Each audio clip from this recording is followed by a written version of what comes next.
We further subdivide the prerequisite part into two segments. First will be the language of mathematics, and secondly we will discuss more about the basic set theory. So in this session I will be discussing only about the language of mathematics. So what is the language of mathematics?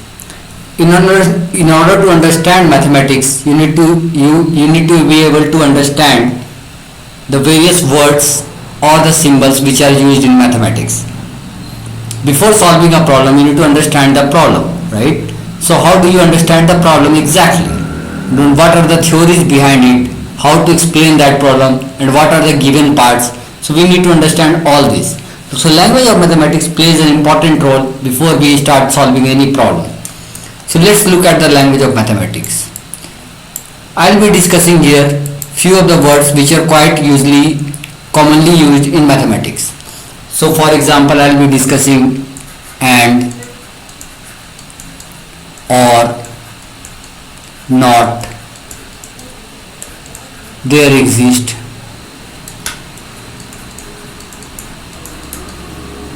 then we will go for all. In mathematics, using these words is not trivial, so we need to define the exact semantics of it. So for example, and is defined like this, or is defined as like this, not is defined as a complement, there exist is defined like this, and for all is defined like this.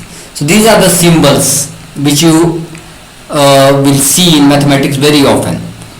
Now let's start with the word or let's start with the word and. In English, sometimes there is a ambiguity in the sentence.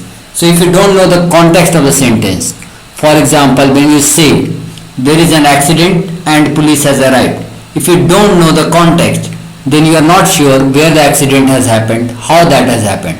But in mathematics, there is nothing called ambiguity, right? So there is a word called ambiguity. So let's write that word because it's very crucial. Ambiguity. So it clearly means in mathematics everything needs to be well defined. Each and every sentence needs to have a proper meaning, right? So these words and or all these things needs to have a proper meaning. So let's discuss with the word and now. So what does this and means? And this is a very important word in mathematics which you will see often in your problems, in your statements and all. So let's look into this word particularly and. Now and is represented in mathematics via this symbol, right? Now let's look at it. So when we say that x is greater than 3 and x is less than 3.2. Now what does this mean? So if you write a mathematical expression for that, then you will write like x is greater than 3 and x is less than 3.2. So in mathematics it simply means that these two events or these two statements need to hold at the same time, together or simultaneously. Meaning by if x is greater than 3 and x is less than 3.2, so what are the possible values of x? If you look at this, you will be able to visualize that okay,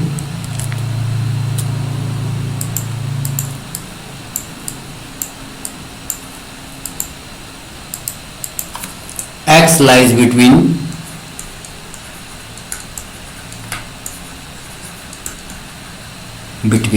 3 and 3.2. So we can write in a mathematical expression like this: x is greater than 3 and x is 3.2. So any values of x which are in between these two numbers will be available for AND. Now let's take few more examples, a quite complex one, let's say. So we write x is greater than 3 and x is greater than 5. Now if you draw a number line like this, here is your 0, this is your 1, this is your 2, 3, 4 and 5, right? And this is your complete number line. So all the numbers which are greater than 5 can be represented here. All the numbers which are greater than 3 are represented here. So when you say AND, meaning by these two things needs to happen together. So how will that will happen? So if x is greater than 5, you always know that x is greater than 3. So if you take this thing, then x is always greater than 5, because this part, if you look at it closely, happens together, right? Now let's take one more example. For example, let's say x is again greater than 3 and x is less than 2. So let's try to draw it on the number line. So first, this is 0, 1, this is 2 and this is 3 and henceforth. So now when x is greater than 3, this is all the possible values of x, and when x is less than 2, these are the all possible values of x. Now if you see it here, there is nothing common here. So when you say AND, you need to find the common thing.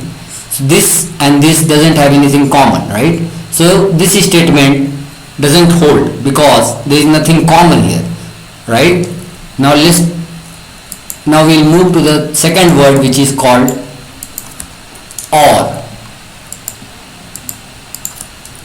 So let's talk about this word called OR, right? Now this word can be represented in mathematics like this, right?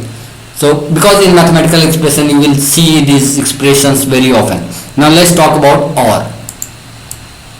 So OR means that either, so let's take an example.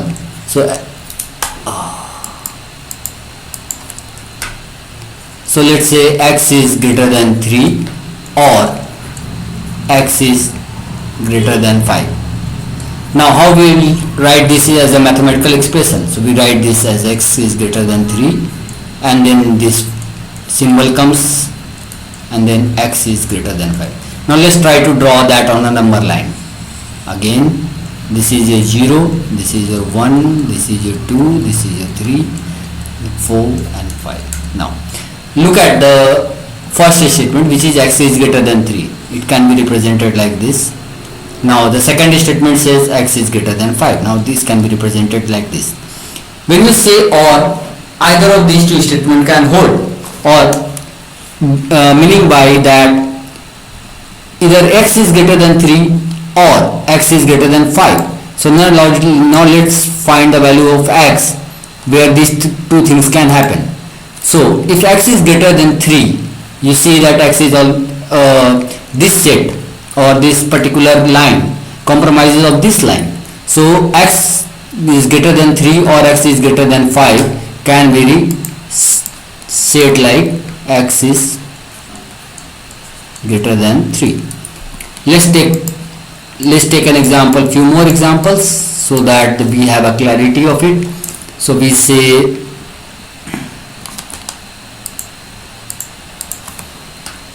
again, we say x is greater than 3 or x is less than 1.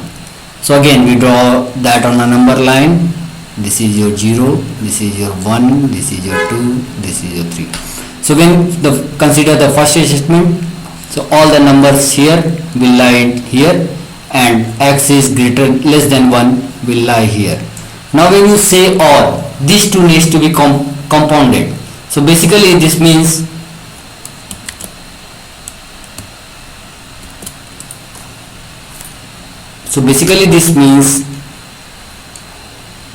x is greater than 3 and, or you can say x is less than 1. Now this part and this part is also considered, right? So when you say word OR, it means to say that either of these two will be true. Now let's go to the third word, which is also very important here, is called not or negation. This is quite similar to the word in English not. So when you say x is greater than or equal to 3, so what is the not of that? So let's say we define this as a,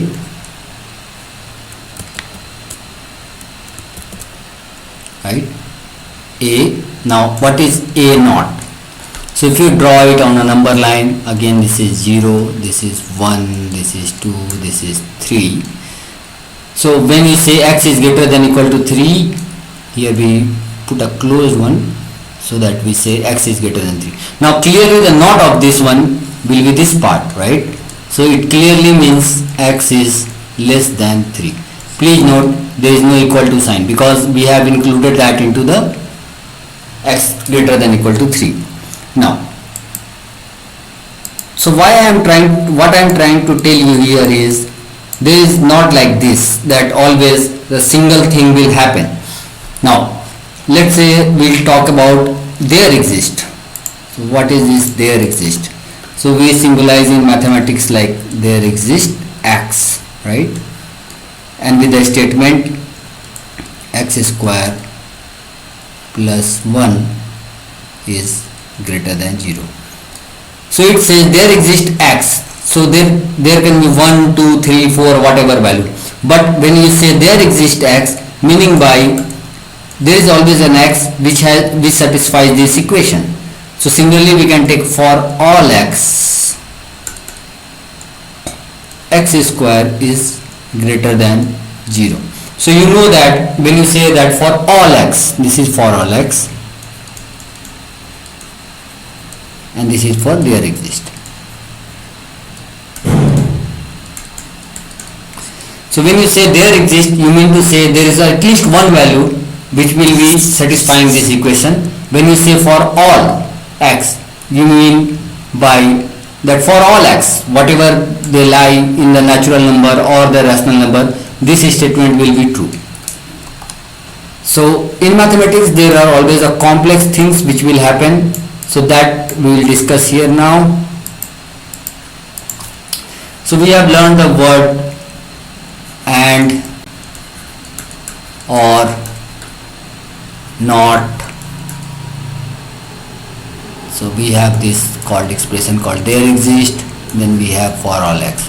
Now what if this is all these four statements and, or, there exist and for all, what we include the not into that.